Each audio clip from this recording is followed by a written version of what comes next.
Welcome, everyone, to this Good Leadership Podcast. My name is Charles Good, your host and the president of the Institute for Management Studies.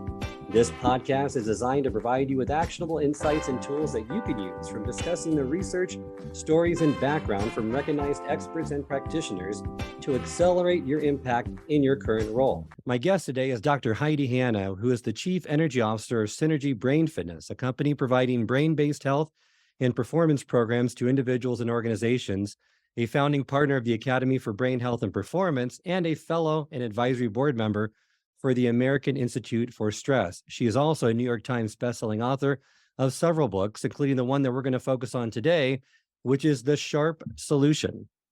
Welcome to the program, Heidi. Thank you. It's wonderful to be here. Love to hear about your background before we get into these topics about what got you interested in this brain-based approach to optimal performance. I always say this, and I don't mean it to sound at all like a joke, but I really grew up thinking my brain was broken. So from a very early age, I struggled with depression and anxiety. And around the age of about 12, I started actually fainting. And doctors couldn't figure out what was wrong with me and ultimately said it's probably just stress. And so I didn't know how to fix it. Obviously, I was like, okay, well, I have parents that stress me out. I have school, might be a little bit of a perfectionist, all of these things about who I was. And so it made me feel like there was something wrong with me, that I could have all of this information. And I loved education. I'm a little bit of an education addict, probably. But I had all this information. I couldn't actually make it apply to my own life. So I think a lot of people in this field ended up in some version of that journey. In college, I actually went to college to play softball. I was a softball pitcher at Penn State. So a lot of the pressures of playing sports really far away from home. And then ended up studying psychology and nutrition and exercise physiology. And then this new field of really kind of cognitive neuroscience and applied neuroscience started becoming more available to all of us in books that I would read. So to me, it was really an exploration and trying to understand how to get the brain and the body to be more in sync, and even the brain and the mind to be more in sync, which is like a topic we could probably riff on for hours if we wanted to. And fortunately, I was able to do that in a few different ways, ultimately ending up working at a company called the Human Performance Institute in Orlando, Florida, which was an awesome experience. It was very stressful because I ended up doing the two things that stressed me out the most, which were public speaking and flying, but really opened my eyes up to the ability to kind of teach these concepts to other people and practice them myself within organizations. And I think that was fairly new at the time. We had some corporate wellness, but really the idea of bringing mind-body practices and research into play in business was still fairly new. And I totally fell in love with that. When you're right, most corporate wellness programs, they really focus on that physical fitness and Right. isolated. They teach strategies that really a lot of people already know. They're pretty basic. But as I like to say, and I've heard other people say, common sense isn't common practice. So it's good to Right. have those reiterated. Yet most people are not doing them and they don't involve that brain body connection, which I love about your approach, how you connect the two, then say that, you must support these strategies with cognitive fitness, correct? Absolutely. Because the biggest gap that I see, and I don't mean for this to sound cliche, but it's so true. I say it over and over and over again, is the gap between what we know and what we do. And so, yes, you may know how to eat, you may know how to exercise, you may know how to meditate. So it's no longer about teaching people really the how. Most people know, or they have access to all sorts of apps and tools that will teach them. But what's the block? What's getting in the way? Why isn't this more important to you? So ultimately, it's the stories we create about what we do that I think are even more important. And I found that with corporations, for example, I think wellness programs will never work until they're embedded into training and development. So taking care of your body should not be something on the side and the programs that cut. I speak at a lot of conferences and a lot of times it's like, well, unfortunately, you've gotten squeezed out again because, they have more business to talk about. And I get that. But when you're talking about things to a body and a brain that can't actually receive it, interpret it, apply it, it's really not worth anything. So I think this has to be that integral to a business performance. And it's why I like talking so much to business leaders and entrepreneurs and people that have the ability to put this program into like peak performance or brain health and performance. It's not about stress management, what sounds really soft and like a weakness, but brain training to have stress resilience sounds really proactive. And I think that's where we see a lot more progress. And you're so right. And you hit on a topic that's near and dear to my heart, because at the end of every episode, I say it's not what you know that makes a difference. It's what you do consistently. And Totally. you have to be able to overcome that information action fallacy. Many people think that, because I know what to do, I'm going to do something differently, and that's not always the case. I mean, people know what it is to be healthy, to eat healthy, to be in shape, but how many people are actually in shape, right? There's Yeah. that big divide between what you know and what you actually do. And that's so critical to bridge that divide if you want people to do things differently. And your program is really set up in 5 phases, and they all provide practical tips, tools, and strategies that people can do right away. So it makes it really easy. It hits on that ability piece, right? Because I think Yeah. part of it is I'm not doing it because it's just too difficult to do. So you start with phase 1, and that focuses on balancing the brain, and you look at the two critical pieces, the brain and the heart, and you name one the CEO and one the CFO. Could you unpack that a little bit for us? Yeah, it's funny because I wrote this book so long ago, but yet I use a lot of these concepts still. I still talk about that in most of my presentations because I think one thing I really like about how I approach my work is the integration between my education and professional experience and my personal. So a lot of times I can see things differently than most people because I've had the struggle on the side. So I'm always looking at how do we simplify these things that are so complex, like the brain, which is so amazing. In fact, somebody I went to a neuroscience boot camp said, if the brain weren't so complicated, we would be too stupid to figure it out. So it's like this never ending kind of exploration into the brain. But with that no do gap, what I usually see is that no one I've ever worked with has said, I want to be overweight or I want to drink too much alcohol, whatever it is, I want to be sedentary and feel awful.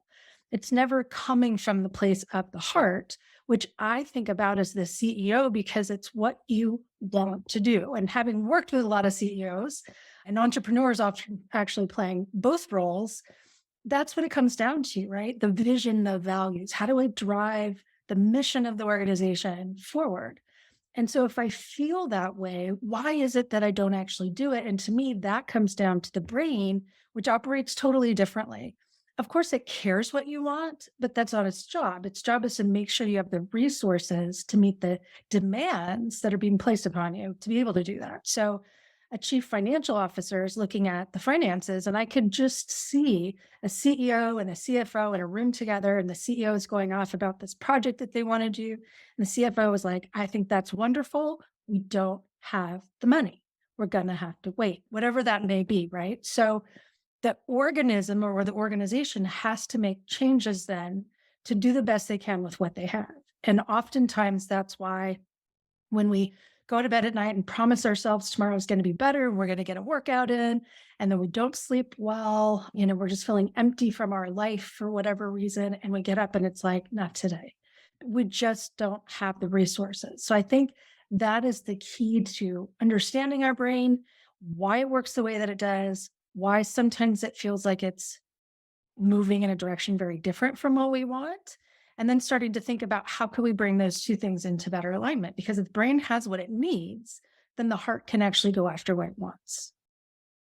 That's great. And you mentioned in your book, the key to sustainable behavior change is to align the heart and the brain, right? And you must get the CEO and the CFO on the same page so that you can change the behavior by small amounts. I've had BJ Fogg on the podcast in the past with this Tiny Habits program. Love It's a that. great methodology, and you Yeah. advocate for something similar. Behavior needs to just happen gradually in small doses over time so that you don't overwhelm the system. Right. And to me, it's not, I guess I'm a little brain obsessed in the organism. Everything matters. But I think that in this case, what we really want to do is give the brain a win. And it's not just about what we think, it's actually about the chemical messages that happen, like one of the most important being dopamine, which is a motivation hormone. And so when we get a win and it's small, it creates that momentum going forward. I've been using this. I actually haven't said it on a podcast yet, but I've been saying just to my friends that I am actually, I think, addicted to playing golf. And I think the reason is that when you it only takes one, but if you have one really good swing and everything happens the way it's supposed to, my brain is so flooded with dopamine that I'm on the hunt to get it again and again and again. And that can happen with all sorts of behaviors. We just want it to happen with the positive behaviors. You're right. And that's so critical to find those positive behaviors, right? That release the dopamine and get out of the way of those negative behaviors that really are equally addicting. So Sure. to balance the brain, you recommend that really everyone needs to be more deliberate and Mhm. dedicate time to shift your focus away from those stressful or mentally taxing activities and move them into more rejuvenation activities, which we really don't have enough of scheduled throughout our day, correct?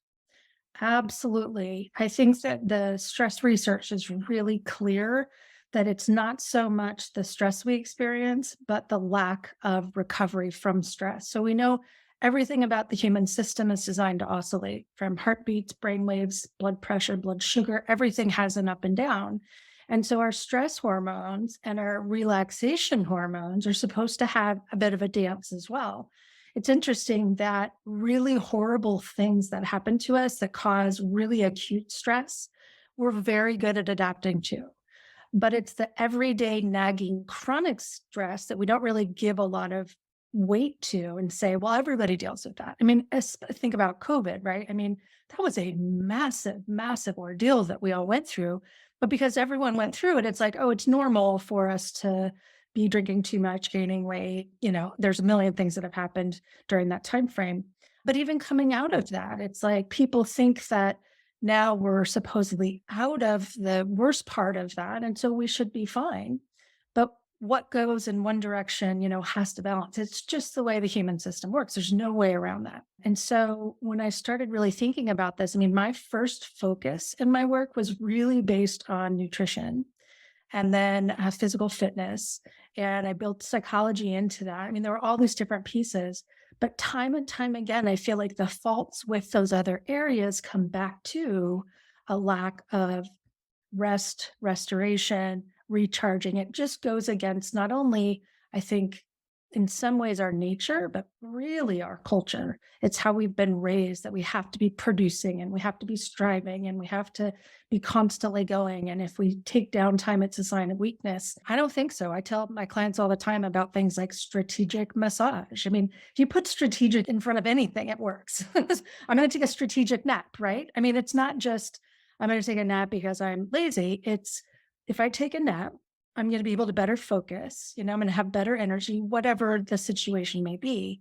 But I think that is absolutely critical. And it is reinforced more and more and more as the books I wrote kind of went along because it's such a missing factor. And I think a big piece is giving ourselves permission and then again, integrating it into our organizational culture, our family culture, because we really need support to be able to do this. Otherwise, we're going to keep dealing with the same negative messaging we've been getting for so long. I like the strategic use of the word strategic. I'm going to start Yeah. using that more frequently.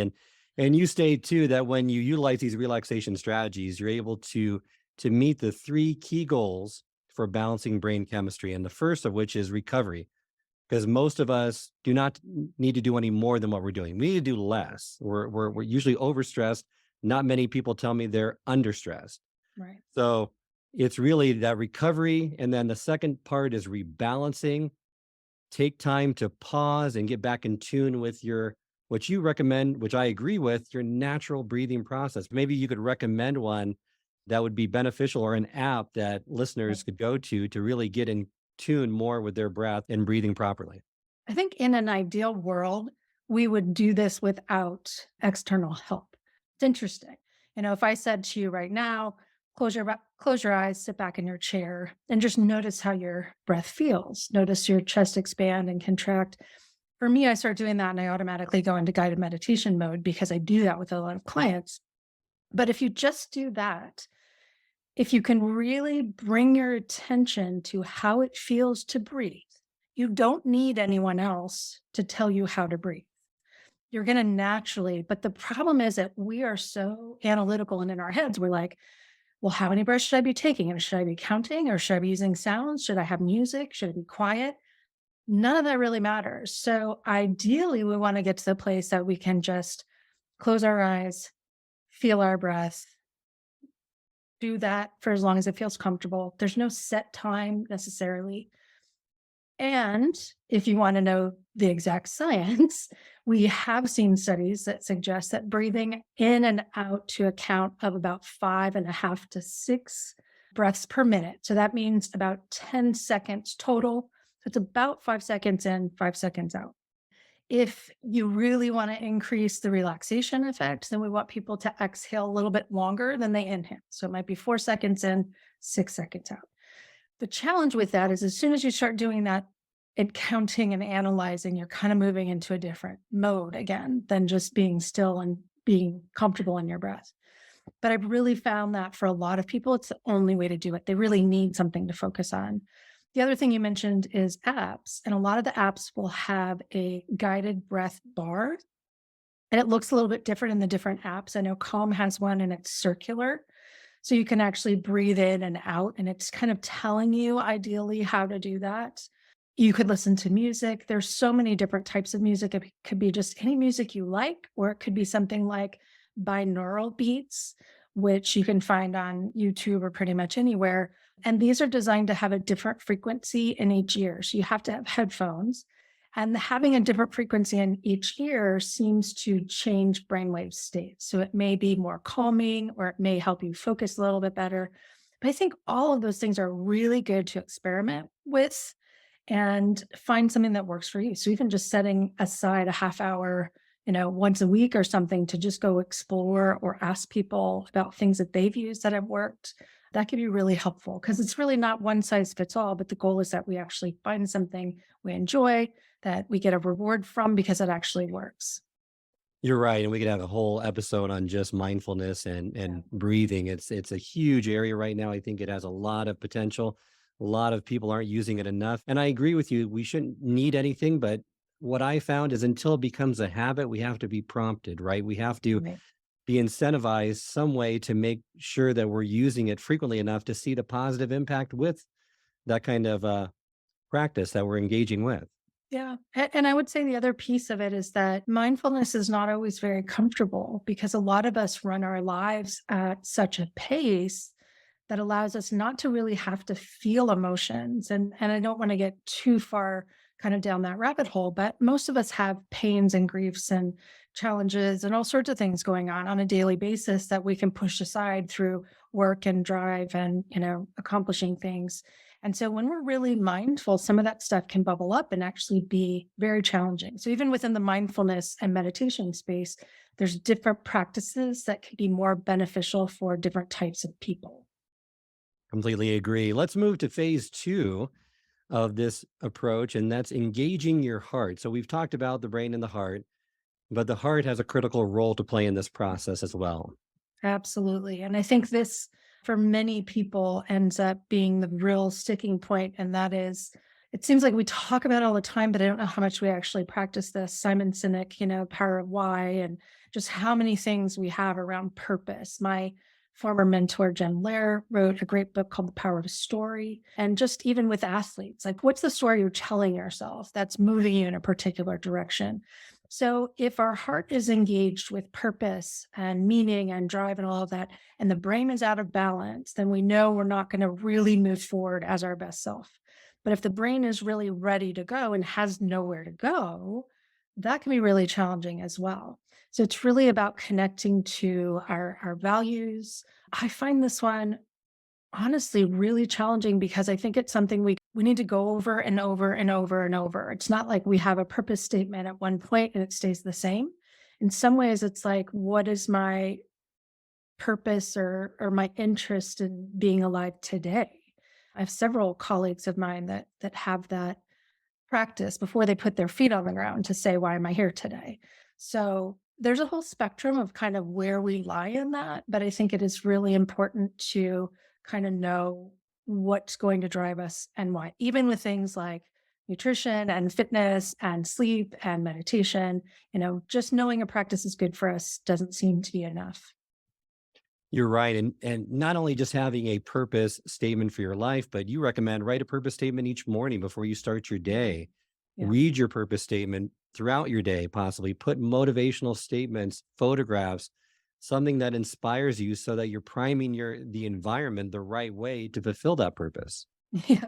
I'm laughing listening to you thinking people are going, oh my gosh, what does her house look like? Must be motivational signs on the mirrors everywhere. And that's not the case, but I know, you know, there are times for those things. Like, I don't think that you set it and forget it. I know for a while, one of the things that helped me the most was putting a post-it note on my computer and it said, you will not get it all done today. Deal with it. And if that was always there, I'd start to tune it out. But I would do it when I was feeling extra pressure about something. And it kind of made me laugh at myself. But it also helped guide me back to the purpose, which for me usually has to do with showing up with the best energy that I have for the time that I have. So, but that could mean different things in different situations. So I do think that the external factors, I've got stress monkeys, and yes, I do have some motivational posters and pillows and things like that. Those things are really helpful, but also in the morning, kind of setting an anchor. So I've actually shifted a little bit away from a purpose statement every morning to a focus phrase or an anchor statement, because I think the shorter it is, the easier it is for us to go back to it. And it could also be an image, a color, a sound, but it's something that just brings us home to what's most important. It's so easy to get distracted in all the other stuff. Could you provide us with some examples, maybe of what you used or what you have found to be effective? I mean, this one goes back so far, but having a statement like be here now can be very helpful. A lot of people who've known me for a while know that one of my favorite things is this little stress monkey. And when you squeeze him, his heart pops out. And I keep them with me. I also give them away to people that I meet that I think might be helpful for. But to me, this is being more playful and leading with my heart. So instead of having a statement that says, I will be playful and lead with my heart, I have this, it's in the corner of my eye, and it reminds me that if I'm having fun and if I'm truly like leading with love and with my heart, I'm gonna have a good experience and I'll have the best chance of impacting other people. But my colleague, one of my best friends, Dr. Evian Gordon, for him, the symbol is a circle. He paints, and so he'll paint circles into things. He'll have different rings or things. So it's just that idea of having that kind of grounding, connecting thing to go back to. And I would say, I don't think it should be something necessarily that you wear every single day, the same thing, because I think that starts to lose its potential, but something that, you may use for a period of time. Great advice. Thank you for providing those examples. Now, the next phase is perhaps my favorite, and really what I see a lot in leaders is that they're unable to focus their mind. I love the statement you put in there. I don't know where you got it from, but it's been said that we only spend 10% of our time in the moment, 50% anticipating of what's ahead of us, and 40% of on what we're reflecting that's behind us. I mean, that's a sobering statement to Yeah. state that we really need to spend more time in the moment if we're really going to enjoy our life, correct? Yes. And we are in a situation, in a culture and an environment that just does not support being in the present moment. Obviously, when we're born, we are totally in the present moment. That's all we can do, right? Is just try to survive. If you're around little babies, they're like totally focused on your face and your emotions or trying to figure things out.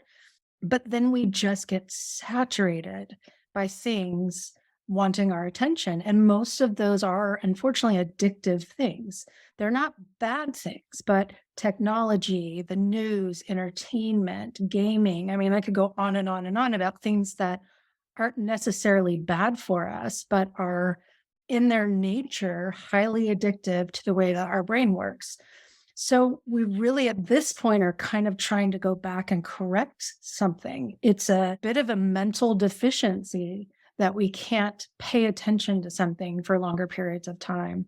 And I think, especially to people. And unfortunately, you can see this again culturally in people spending time together, but being very distracted on their devices. It just happens all the time. So everything that we do, every habit that we have is training the formation of these structures in our brain, they're going to push us in that direction.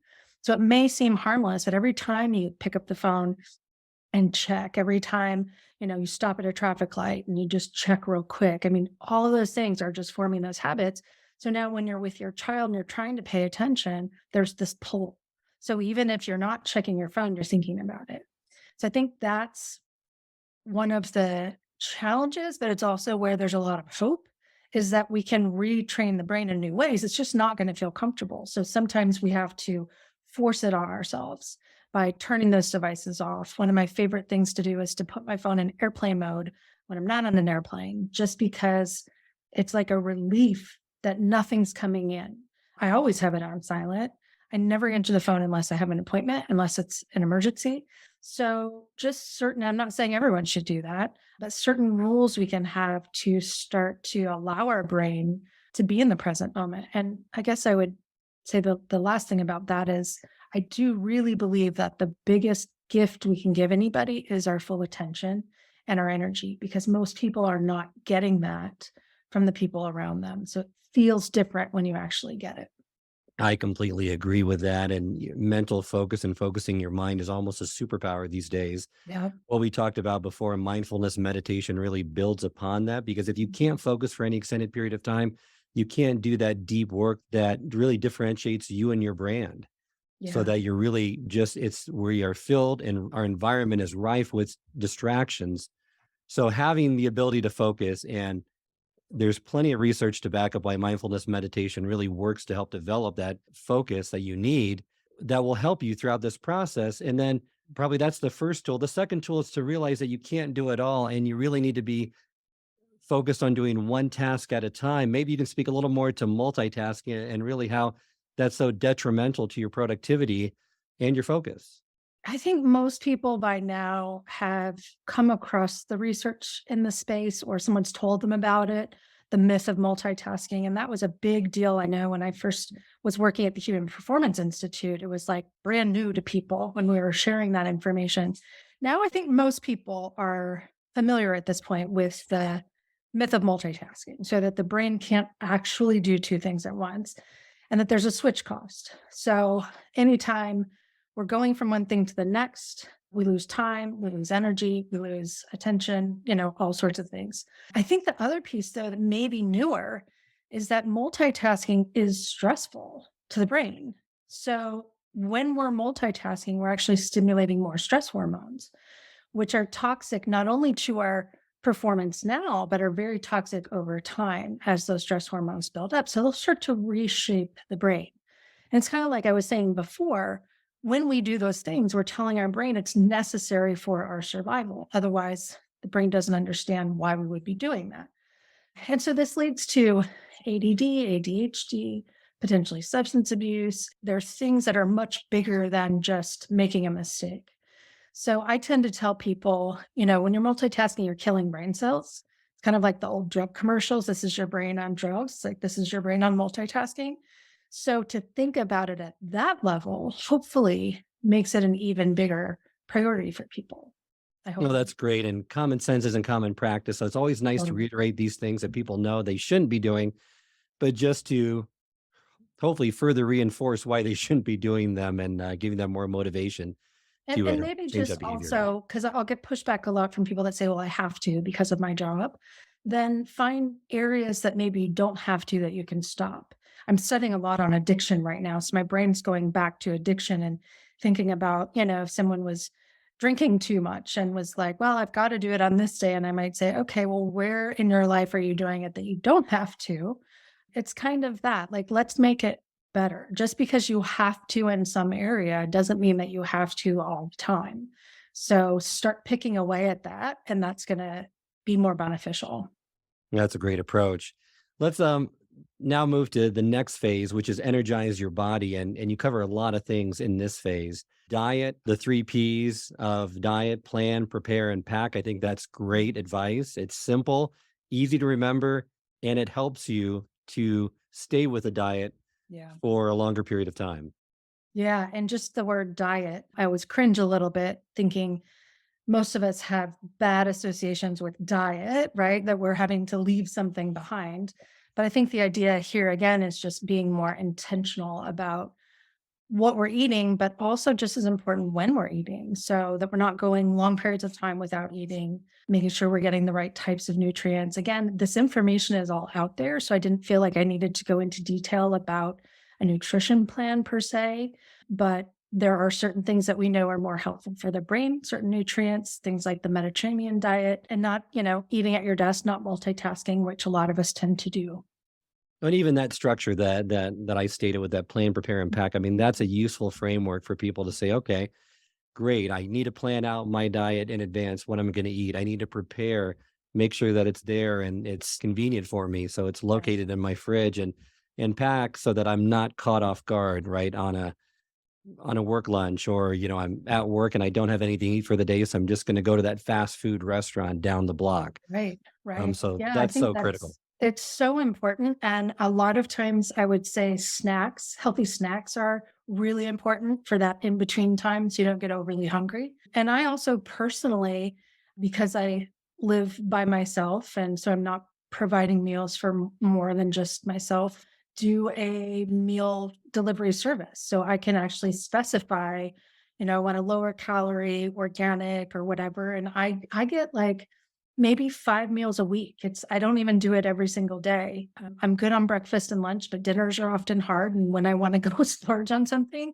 So just knowing you've got some options there that are healthy, and there's some super affordable programs out there. I feel like it's cheaper than buying the groceries that just, wilt away in my refrigerator anyway. So, there's a lot of things out there that can help you out to make sure that you're always prepared. Great advice. The other part of this, which really I think doesn't get enough attention these days, is sleep. We spend about a third of our life asleep. Yet, how much do we really spend time and resources on making sure the quality of our sleep is where it should be? I mean, I know I'm guilty of this as well. I don't know the last time I replaced my mattress or pillows, but when you think about it in terms of a third of your life you're spending in sleeping and what effects it can have on your productivity, on your mental and physical health, we should all be looking at this area of our life and focusing on it more, correct? Absolutely. I think that why people don't is because they feel very out of control with it, meaning they don't sleep well. So no one wants to go to bed early and lay there and toss and turn and think about all the stuff that they should or could be doing for the next day. So there's a lot of strategies we can use. And I'm sure I talk about them in the book of ways to help create better, what we call sleep hygiene, the things we do before we go to bed. But I also find so much of our ability to sleep is really what we do during the day. So we know that physical activity, especially some aerobic exercise, doesn't have to be a lot, can help us to sleep better because we're training the brain and the body to go into that recovery mode after some sort of stress, which we get through exercise. But I think it's also the pace that we go at. So because we're going and going and going and not taking a break, our stress hormones are elevated so much throughout the day that by the time we get to the end of the day, there's kind of a surplus of an elevated cortisol pattern essentially. And then if we don't sleep, we don't do a good job of rebalancing that. So we end up waking up with low cortisol, which should be high in the morning to help us to wake up and have energy. And then it's reversed to melatonin production. So we at night have high cortisol and low melatonin, which should help us sleep. And in the morning, we've got the flip and we feel tired and lethargic. So it's a bit of a vicious cycle for sure. I think there's little things we can do and really be mindful about that during the day. If we get some physical activity, if we're able to take some breaks where we're not on technology and really minimize, especially later in the day, how much technology we're using. It's not that technology is bad.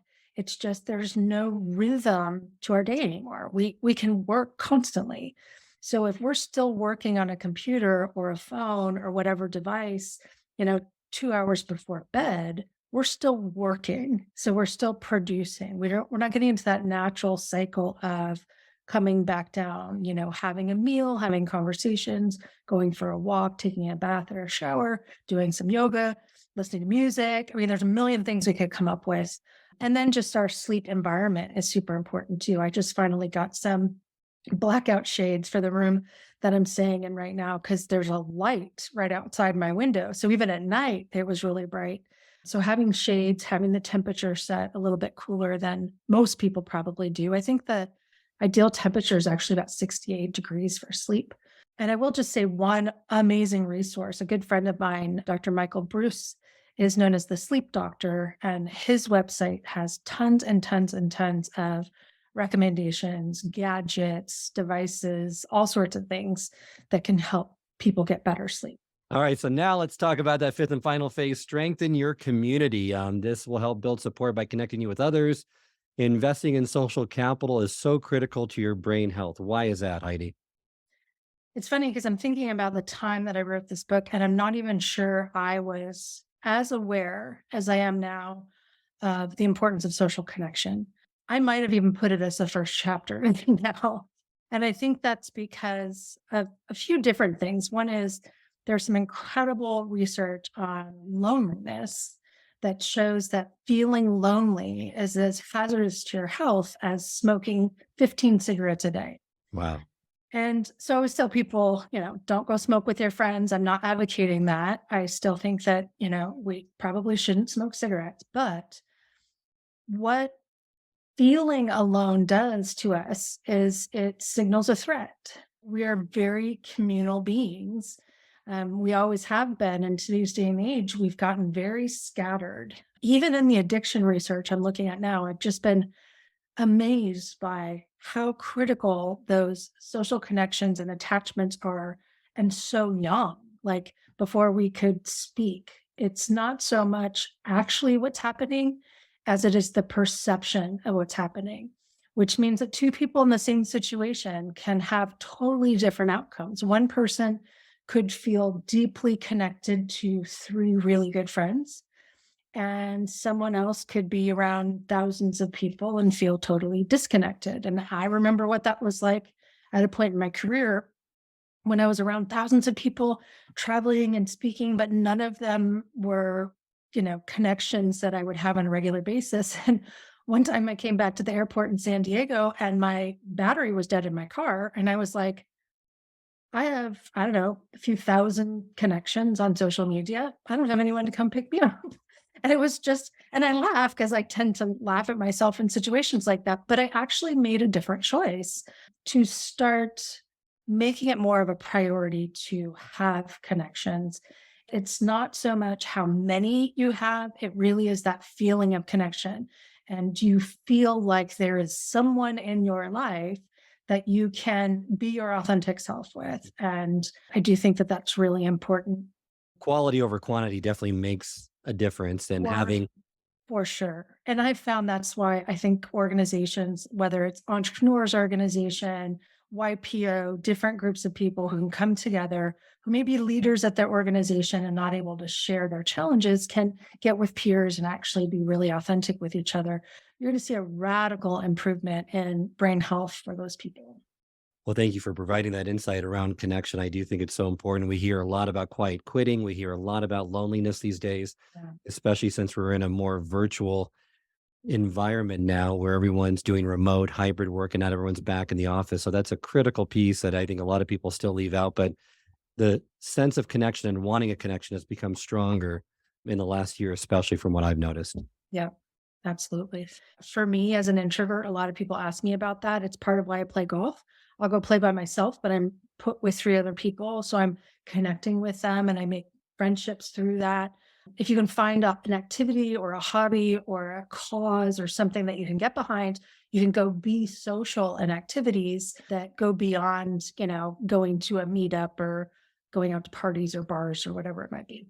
Well, and that's good. I'm glad you made that distinction because a lot of introverts listen to this. We had a great podcast just a few weeks ago with someone that's devoted her research to introverted leadership, and it's finding ways for them to connect socially that's not as intimidating as just going out to a networking event, right? There's lots of ways you can do it. So thank you for providing that. Sure. As we close this episode of the podcast, I'd like to always end it with a final tip of advice or action our listeners can take so they can be more intentional on their optimal performance. If they could do one thing first, Heidi, what would that be to increase their performance?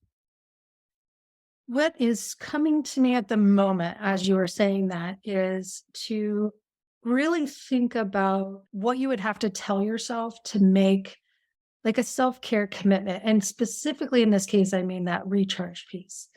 So finding a way, not just vacations or on the weekend, but finding something daily that you could commit to as part of recharging your own battery. And not just what that is, but what's the story you're going to have to tell yourself to do it. When I committed a while ago to getting massage regularly, and I really believe this, it's not a made up story. The only way I can continue to travel and be on stages and do things that are really stressful for me is to get physical massage and release the tension and those types of things. So whether you're doing it for your family or for your company or, for some goal that you have within your organization, I think to tie those two things together and then really make the commitment and share it with somebody for accountability, I think would be a great takeaway from this conversation. That's a great bit of advice. Thank you so much, Dr. Heidi Hanna, for being on the podcast today. Remind our listeners how they can get in contact with you. Sure. My website is HeidiHanna.com. I also have several courses on LinkedIn, so feel free to connect with me on LinkedIn and do make a note that you connected with me from this podcast, just to make sure that I accept the connection right away. Wonderful. Thank you again for being on the podcast today. All right. Thank you.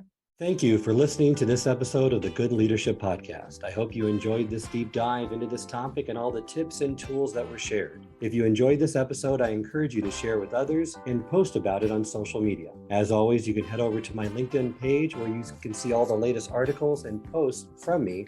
You can also go to our YouTube channel, which has video recordings of all the episodes of this podcast, along with bite-sized segments called single servings that are designed to answer your most pressing leadership and management questions. I look forward to serving you in the next episode, so hit subscribe and I'll see you then. Remember, until next time, it's not what you know that counts, but what you do consistently that makes a difference.